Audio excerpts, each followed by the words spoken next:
Today I will be introducing you to the woman that was Zora Neale Hurston. She was born in Nostalgia, Alabama on January 15, 1891. At a young age, her family relocated to Eatonville, Florida, where they flourished. Both of her parents were former slaves, and her father became one of Eatonville's first mayors.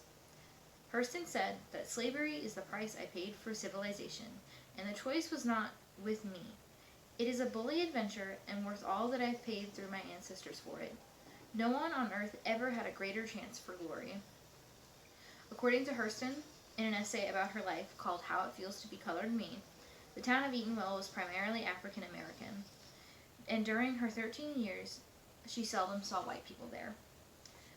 The people in the town were afraid of those who were passing from the north, and stayed in their houses when they passed by.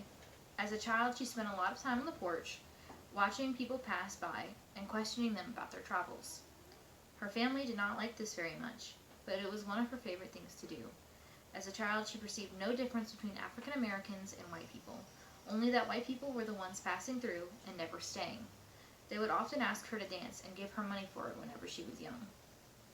When she was 13, she moved to Jacksonville, and this changed her. She began to see herself as African American, as another. But to this, Hurston said that even in the helter-skelter skirmish that is my life, I have seen the world is to the strong, regardless of little pigmentation, more of less. No, I do not weep at the world. I am too busy sharpening my oyster knife.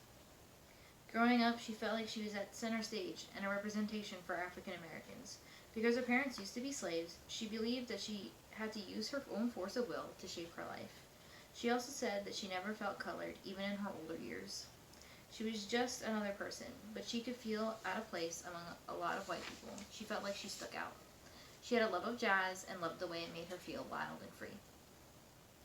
My favorite line from her essay is, "Sometimes I feel discriminated against, but it does not make me angry. It merely astonishes me. How can any deny themselves the pleasure of my company? It's beyond me." According to the National Women's History Museum in 1917, Hurston enrolled at Morgan College, where she got her high school diploma and got an associate degree at Howard University. While there, she was an active student in government and co-founded the Hilltop, a newspaper. In 1925, she was awarded a scholarship to Barnard College and graduated in 3 years with a bachelor's in anthropology. When she lived in New York, she joined the Black cultural renaissance in Harlem with famous writers such as Langston Hughes and Countee Cullen. In 1920, Hurston began to publish short stories that were influenced by her research. She traveled to Haiti and Jamaica to study African American culture. Her findings were published in newspapers but were largely ignored until she published in 1935 a book called Mules and Man.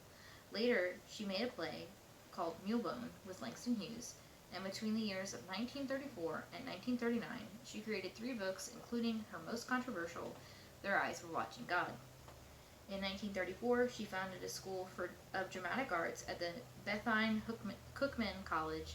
5 years after this, she became a drama teacher at North Carolina College for African Americans at Durham. Hurston found herself underpaid, even though she was very famous for her works, because of this, she was in debt all her life. Eventually, she went to the St. Lucie County welfare home because she could not afford to take care of herself. Hurston died of heart disease on January 28, 1960. At first, her remains were placed in an unmarked grave, but it was later found and marked in 1972. Their Eyes Were Watching God is regarded as a biography. Jamie Crawford is the main character in Their Eyes Were Watching God. The story follows her as she goes through 3 husbands and many trials in life. She is on the porch and is telling Phoebe Watson her life story, who is her best friend. She is the product of rape, and she is half white. Janie is raised by her grandmother, and her grandmother is still affected by the fact that Janie's mother left them both. One day, Janie is caught kissing a boy by her grandmother, and her grandmother resolves to marry her off as soon as possible. She gets married to a man named Logan, who is a farmer with a lot of land. Janie finds that she doesn't like Logan at all, and he doesn't cherish her like she would want him to. And during this time, she meets Joe Starks. He flatters her by saying things like, "A pretty doll baby like you is made to sit on the porch and rock and fan yourself and eat potatoes that other folks plant just for you," on page 61. She eventually runs away with him and marries him in secret. Jody and her move to Eatonville, which is similar to the place that Hurston grew up at. Jody becomes the mayor and owns a powerful store and post office. He becomes the most powerful landowner and man in the entire town. He is abusive towards her and keeps her locked up in the store or in the house. She begins to see herself as nothing but an object. There is a moment at the end when Jody dies, when she lets her hair down to see all its glory, and then she takes it out, brushes it, and puts it back up. She is the one who decides her fate for herself. She is able to get her voice out when he is on his deathbed, and he cannot talk back to her, even if he wanted to. She tells him on page 127, "You ain't tried to pacify nobody but yourself, too busy listening to your own big voice." She then becomes free and meets a man named Tea Cake, who is much younger than her, but she immediately is struck by him. She marries him and moves to Jacksonville, just like Hurston did, which the town, Eatonville, finds scandalous.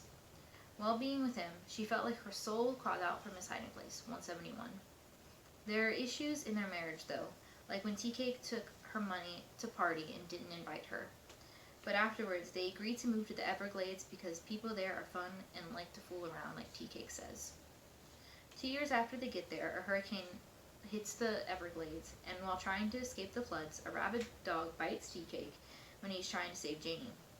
Eventually, Tea Cake starts to go mad from rabies and almost shoots Janie, which makes Janie have to shoot him to save herself. After a really lavish funeral, she goes back to Eatonville, where she finishes telling her adventures to her best friend. This book was a radical shift from the extremely political pieces that were taking place at the time. While Their Eyes Were Watching God was a very feminist novel, that focuses on the sexual awakening seen on the passage on page 43.